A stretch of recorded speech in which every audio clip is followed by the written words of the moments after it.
Shalom saudara-saudara, apa kabar? Luar biasa. Saudara kelihatan bahagia. Oke. Pagi ini saya ingin membahas seputar komunitas kita. Ya.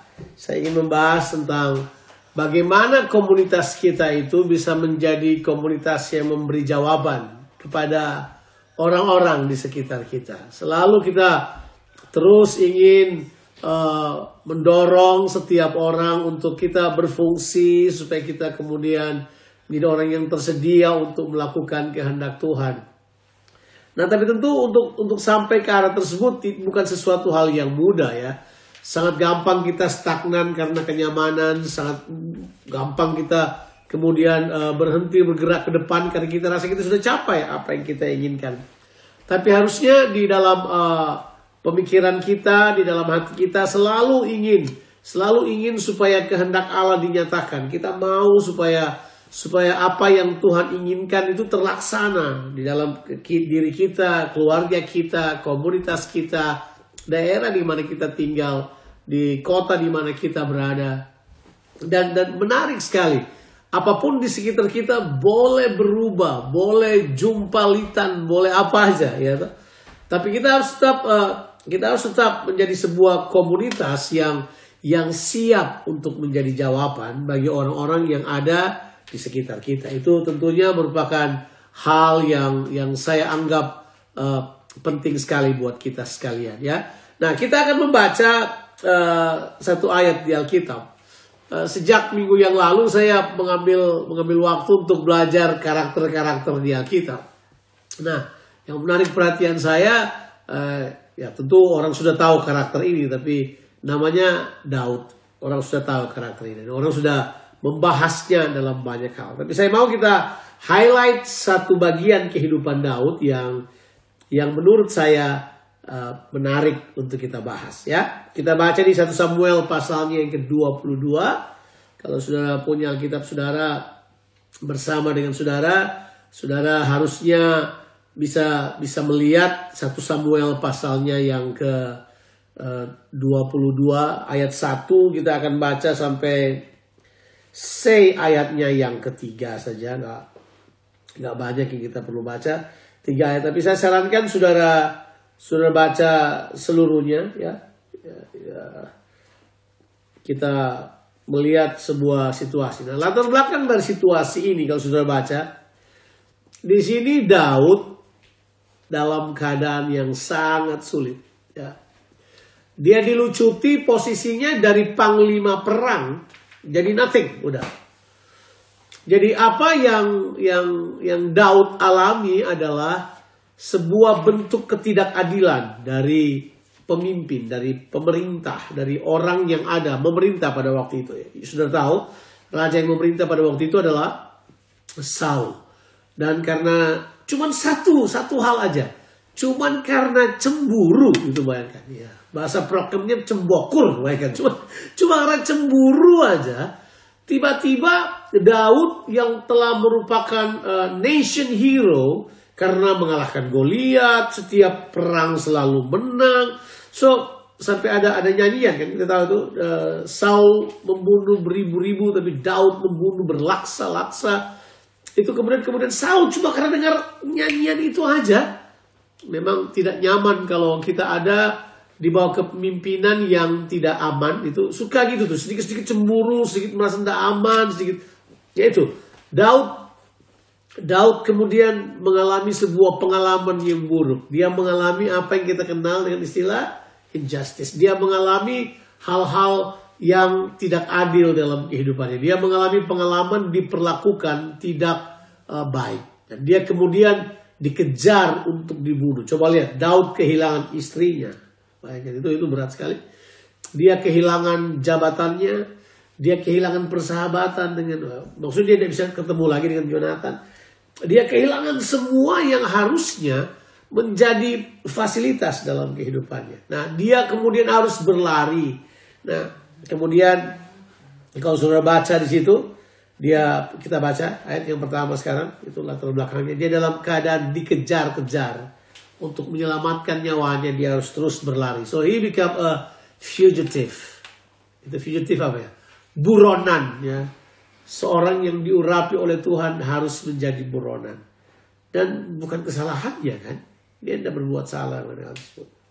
Lalu Daud pergi dari sana dan melarikan diri ke Gua Adulam. Ketika saudara-saudaranya dan seluruh keluarganya. Artinya kakaknya dan keluarganya. Ingat Daud kurang lebih bersaudara 7-8 orang. Dan ada papa mamanya. Ketika saudara mendengar hal itu, pergilah mereka ke sana untuk mendapatkan dia. So sekarang Daud sudah punya keluarganya bareng dengan dia. Padahal dia dalam kondisi lari kemana-mana. Sebab orang melihat, wow, this man have a heart. Dia mengalami. Ini saya mau katakan kepada saudara. Kalau saudara bisa mengatasi itu tuh, perasaan ketidakadilan. Nah itu, kalau saudara mengalami ketidakadilan, pada waktu itu orang juga masih tinggal di gua-gua kok. Tapi ini, kalau sudah gua, yang kita anggap gua sekarang, yang tempat tinggal, guanya Daud ini pasti bukan satu gua yang lebih baik daripada rumah. Ini sebuah gua, satu tempat yang mungkin gak nyaman. Nah, nama guanya adalah Gua Adulam.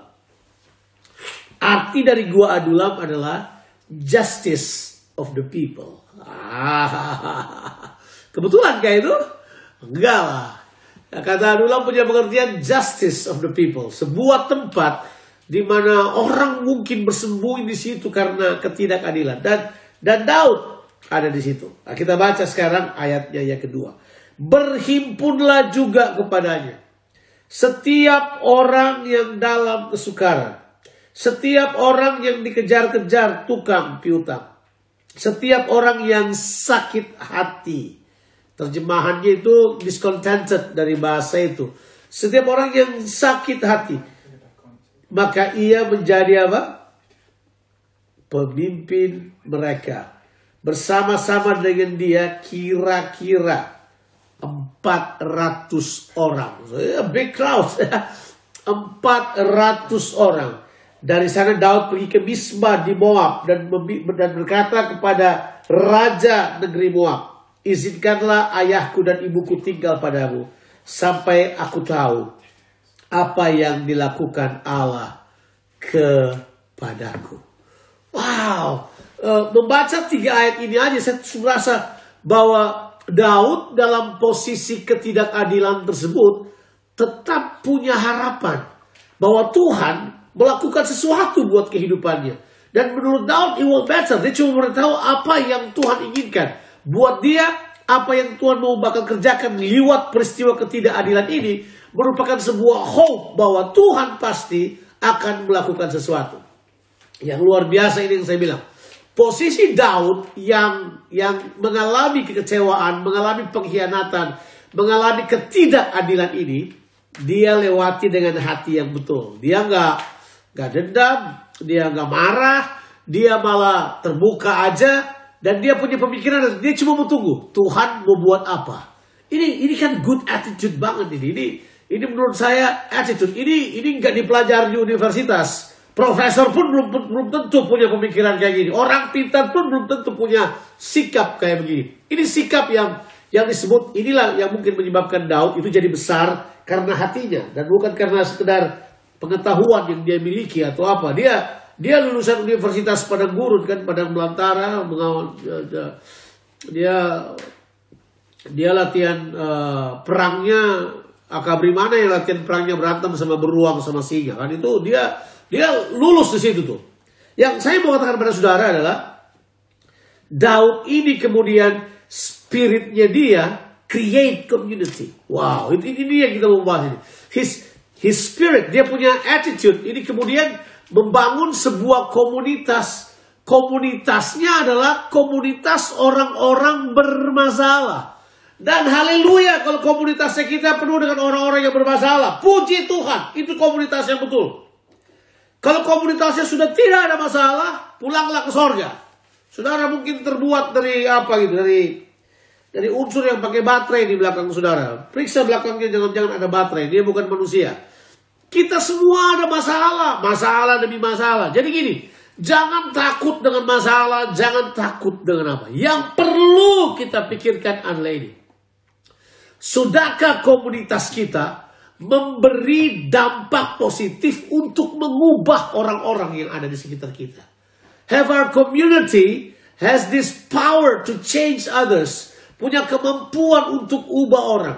Dan kemampuan untuk ubah orang itu bukan karena pengetahuan loh. Tidak bisa. Bukan cuma karena pengetahuan, bukan cuma karena sesuatu. Ada sesuatu yang di dalam. Yang menurut saya, sikap itu yang harus kita miliki. Sikap yang kuat. Daud dalam kondisi seperti itu masih memikirkan nasib orang-orang lain yang ada di sekitarnya. Pertanyaannya, apakah dia mengalami discourage? Oh yes. Tentu sudah bisa baca di pasalnya yang ke-27 nanti kita akan lihat. Apakah dia di-challenge pada posisi kayak begitu? Dalam situasi yang ini. Apakah dia mau balas orang lain apa tidak? Oh yes. Siapa bilang tidak? Sudah boleh baca antara pasal 22 sampai pasal 30 dari kitab Samuel. Ya saya tidak mau cuma sekedar menyampaikannya. Cuma sudah cari tahu sendiri hal tersebut. Sudah cari tahu sendiri bagaimana Daud punya kesempatan 2 kali untuk membunuh Saul. Because Saul actually caught unguard. Dia tertangkap tidak siap. Satu kali dia lagi buang air besar, dia lagi buang hajat. Daud datang. Daud bisa bunuh dia dalam posisi itu. Orang kan kalau memang lagi mengerjakan bisnis itu tidak pakai senjata kan. Jadi Daud bisa bunuh dia. Tapi Daud tidak bunuh juga. 2 kali. Ya. Orang tidak mencari tahu sikapnya Daud, orang cuma ambil perkataannya. Aku tidak akan mengganggu orang yang diurapi Tuhan. Itu kemudian dibawa kemana-mana. That is not the issue. Tapi isunya dia sebenarnya hatinya. Hati yang sudah melepaskan pengampunan ketika ketidakadilan terjadi dalam kehidupannya. Nah, sebagai komunitas kerajaan Allah, kita seharusnya adalah komunitas yang betul-betul mengetahui bahwa Tuhan kita ini adalah Tuhan yang sanggup mengubahkan orang. Masalah apapun yang dimiliki oleh orang tersebut. Bahkan ya saya tidak bisa bilang ini sebagai kebenaran atau kebenaran kekal. Tapi bahkan saya sudah lihat orang yang bermasalah, yang berat, yang mereka sudah tidak punya jalan keluar dan hanya datang kepada Tuhan. Biasanya apakah itu berbanding lurus atau berbanding terbalik, masalah mereka satu ketika dapat dipakai oleh Tuhan untuk menjadi alat buat mereka untuk menolong orang lain dengan masalah-masalah yang sama. Sudah tahu hal tersebut, ya kan? Dan hal tersebut terjadi pada orang-orang ini. Jumlah mereka ada 400 orang, banyak tuh Pak, banyak itu. Dan mereka semua tertarik pada Daud disebabkan karena nggak tahu apa, karena mereka lihat Daud juga mengalami ketidakadilan. Nah sekarang kita mau bahas. Saya sudah katakan tadi, sudahkah komunitas kita itu memiliki daya ubah orang-orang tersebut? Ditulis di situ setiap orang yang sakit hati, maka ia menjadi pemimpin mereka. Dia menjadi pemimpin dari pasukan sakit hati.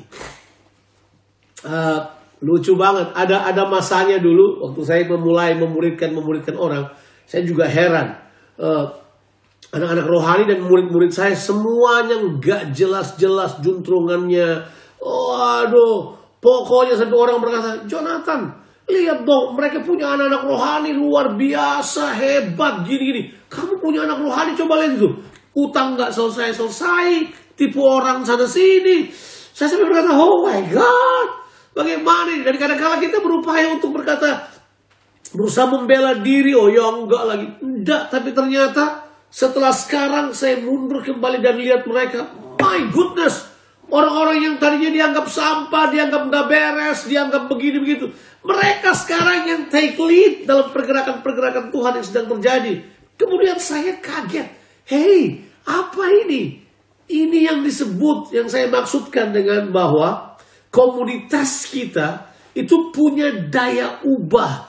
Punya daya ubah yang hebat. Punya daya ubah yang harusnya, menurut saya, daya ubah ini kalau kita terus kembangkan, ini akan membuat kita menjadi hidup yang berarti bagi orang lain. Masih ingat?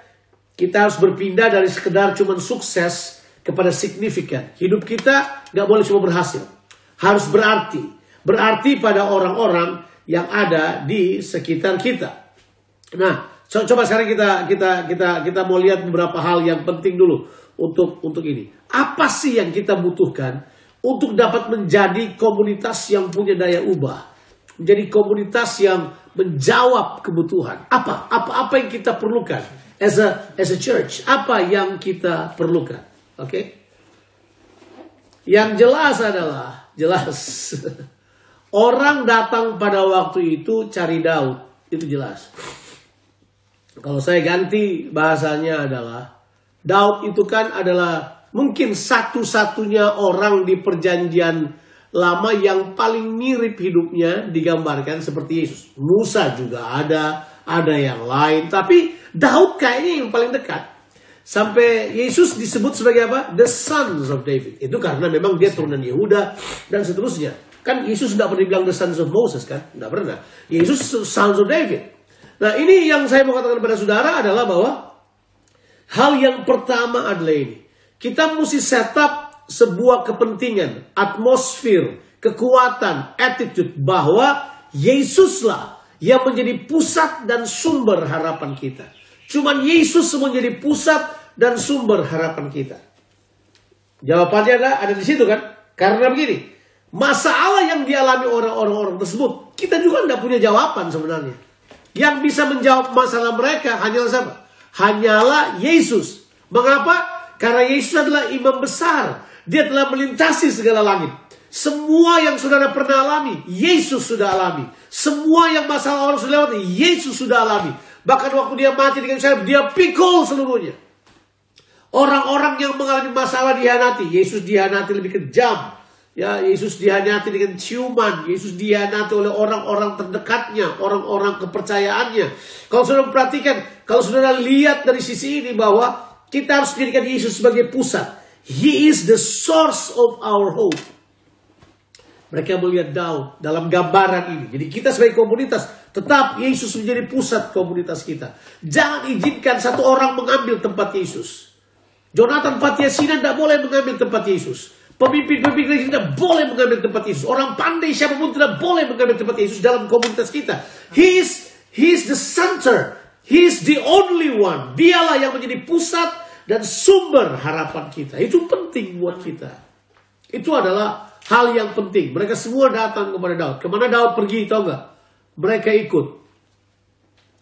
ikut. Daud pertama bawa mereka ke Moab. Aneh ya, kenapa Daud bawa mereka ke Moab? Ya, harusnya kalau sudah baca-baca sejarah, Daud itu ada sedikit turunan Moab kan, ada separuh dari seorang yang bernama Ruth. Ruth kan itu orang Moab, betul ya? Dia orang Moab kan. Ya, jadi Daud ya, pergi ke Moab, kemudian dia beritahu ke raja Moab, dia beritahu gini, aku mau titip ayah dan ibuku di sini, ya, biar aku kemudian pergi menyelesaikan masalahku, karena aku mau tunggu Tuhan mau buat apa bagiku. Wow, saya lihat memang Daud luar biasa. Daud luar biasa. Ya, dia taruh hal tersebut. Nah, sekarang yang berikut yang kita perlu yang kita perlu pikirkan. Yang berikut adalah setelah kita kemudian mengerti hal tersebut, kita sudah tahu bahwa kita harus menjadikan Yesus sebagai pusat. Apalagi yang berikut yang kita harus berani untuk menjadi vulnerable, menerima orang-orang ini. Dan vulnerable. Vulnerable itu adalah our openness, keterbukaan kita yang menyebabkan kita juga bisa disakiti. Bisa. Vulnerabilitas daripada komunitas kita ada di situ. Bahwa orang yang bermasalah bisa masuk. Dan kalau orang punya masalah, they can attack everyone. Mereka bisa menyerang siapa aja. Mereka bisa melukai apa aja. Tapi udah siap nggak kita? Udah siap nggak kita ketika orang yang bermasalah kita layani dan mereka attack kita punya diri, mereka attack kita punya keadaan, mereka mungkin menyerang kita, mereka mendustai kita, mereka buat apa-apa. Udah siap nggak kita? Udah siap nggak kita untuk hal tersebut? Are you ready to accept these kinds of people yang datang dan kemudian mereka mungkin punya masalah, attack sana, attack sini. Tapi penerimaan kita ini, penerimaan kita pada orang-orang seperti ini, teruslah. Di Amerika, pada zaman kebangunan rohani yang disebut Jesus Movement, itu ada 2 gereja yang terkenal kan. Yang satu gereja namanya Vineyard, itu kan. Tapi yang satu nama gerejanya Calvary Chapel. Ya, itu dia punya gembala namanya Chuck Smith, ya. Calvary Chapel. Tahu nggak, gerejanya Calvary Chapel itu disebut sebagai gereja apa? Disebut sebagai gereja sampah. Garbage church. Kenapa mereka disebut gereja sampah? Sebab yang pergi ke situ justru hippie-hippie, orang-orang yang gak jelas, yang gak punya rumah, yang melawan pemerintah, yang bikin macam-macam. Mereka datang ke situ. Mereka datang ke situ. Mereka datang ke gereja itu. Sampai orang berkata begini, ini gereja-gereja sampah. Sudah bisa bayangkan. Ya. Saya terinspirasi satu kali. Saya dengan istri saya diundang oleh seorang pendeta. Seorang hamba Tuhan. Saya sangat terinspirasi. Dan hamba Tuhan ini anaknya sempat sekolah di Melbourne bareng sama anak-anak, dan kita sampai bersama-sama dengan mereka.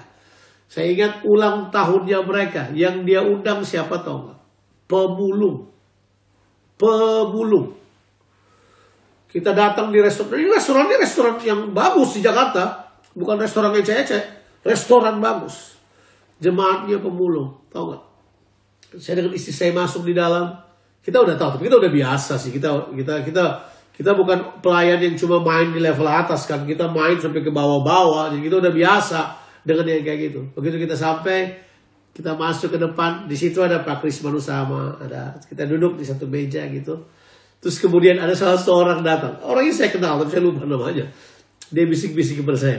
Maaf ya, Bang Jo, maaf. Kenapa maaf? Waktu masuk cium nggak baunya? Bayangin. Tapi come on, dia terima. Hamba Tuhan ini terima. Waduh, saya kagum sekali, saya tersentuh sekali. Wow. Sampai hari ini dengan kelompok hamba Tuhan ini, kalau dia minta saya anytime, saya siapkan diri saya.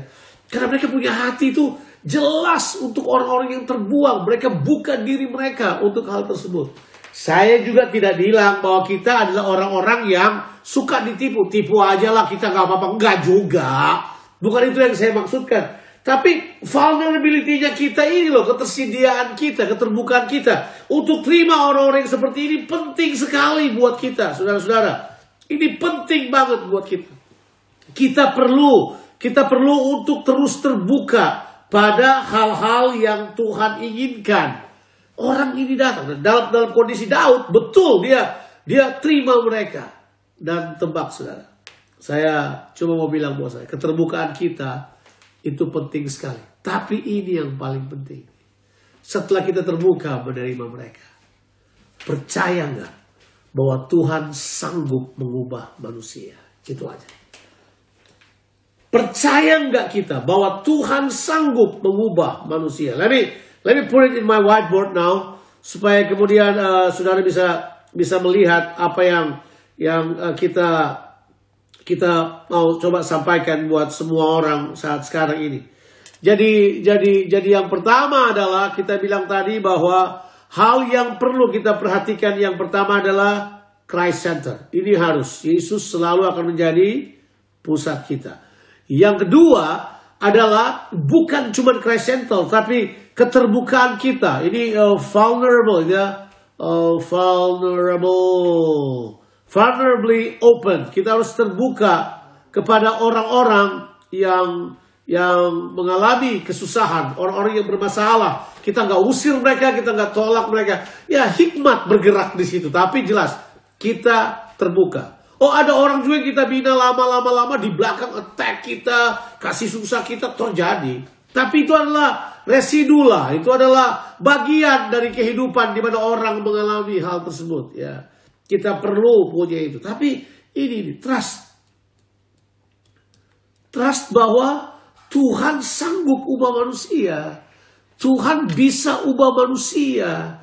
Tuhan mau pakai kita untuk hal tersebut. Dan gini, kalau dengan kita dia belum berubah, it's okay. Gak usah panik, gak usah sedih. Mungkin sama orang lain dia bisa lebih baik.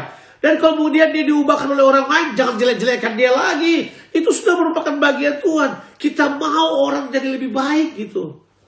Saya ketemu beberapa orang gitu kan. Ada orang yang datang ke kita, terus kita bina sampai jadi.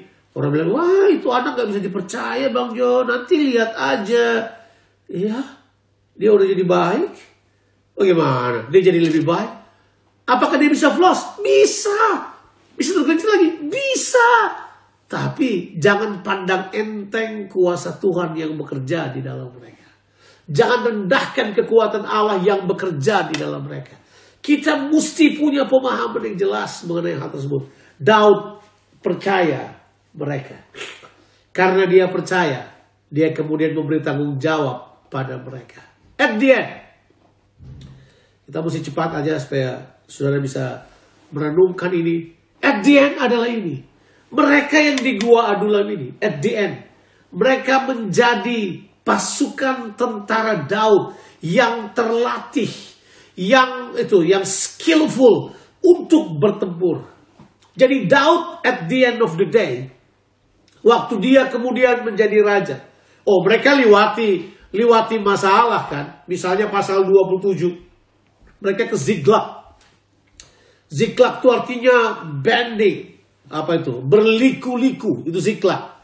Ziklag itu winding road, jalan yang berliku-liku.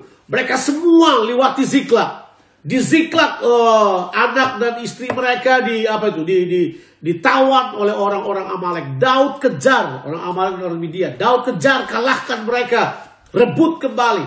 Di titik itu Daud hampir putus asa. Tapi ini yang saya lihat. Saya ketemu orang-orang yang berhasil dalam pelayanan. Saya pernah duduk dengan orang-orang yang telah lewati banyak hal dan mereka adalah jenderal-jenderal dalam kerajaan Allah. You know what? Somewhere, somehow in their lives, mereka berhadapan dengan keputusasaan. Mereka berhadapan di titik di mana mereka tidak berdaya lagi. But again, di titik itu the strength of grace kuatkan mereka, mampukan mereka untuk lewati semuanya. Saya kagum dengan Rasul Paulus waktu dia berkata, aku lebih senang dan rela dalam kelemahan dan dalam kesukaranku. Sebab justru dalam keadaan itulah kuasa Tuhan semakin sempurna berlaku dalam kehidupan ini. Tahu gak? Justru dalam pelarian mereka, dimulai dari Gua Adulam sampai mereka menjadi triwira. Nah, kalau saudara punya kesempatan, tolong baca kitab 2 Samuel 23. Saudara akan baca itu pahlawan-pahlawan Daud. Dari triwiranya dia, dari 30 tentara elitnya dia. Kemudian sampai mereka bilang satu pernyataan yang seperti tentang Daud. Daud tidak menemukan rasa berharganya karena apa kata orang lain. Dia udah temukan rasa berharganya karena Tuhan yang mengasihi dia. Dia bilang begini, satu orang Daud itu harus digantikan dengan 35.000 tentara lain. Bayangkan. Satu orang Daud. Wah, kaget. Tapi that is not the point. The point adalah, ini dia yang saya beritahu pada saudara. Daud membawa mereka